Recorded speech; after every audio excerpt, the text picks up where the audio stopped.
Say the weird thing. People are desperately seeking realness. I was quite surprised to see you use the word Aborigines talking about African Americans. You know, I've dealt with that issue. The Aborigines of these lands, now known today as America, were made slaves when the invading colonials arrived. But through the funding of the church, manifesting as Spain, Britain, and France, these colonials devised a plan in conquering the rest of the Americas. Spain knew of these lands before Columbus. They had struck treaties, or in other words, paid off or forced the indigenous leaders to give up their lands. The history books don't teach about these remaining empires in America during the 18th century. This plan was really a plan to wipe out the remaining threat of Aborigines and to create a false identity by shipping many blacks to Africa to create this society off the coast of Africa.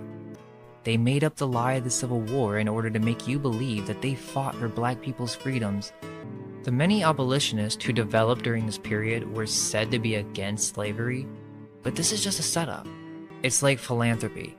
They wanted to make themselves seem like the redeemers, when all they did was completely brainwash and replace the sense of self with a foreign entity.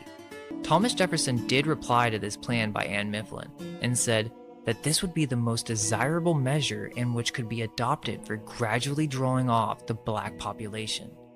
He endorsed it and thought that it should be the highest priority for the United States to make an establishment off the coast of Africa. This plan was well received by the rest of these forming new colonies in America, and the plan began to remove and indoctrinate the remaining population of the Aborigines of this land. These abolitionists from the North did not care about black people at all.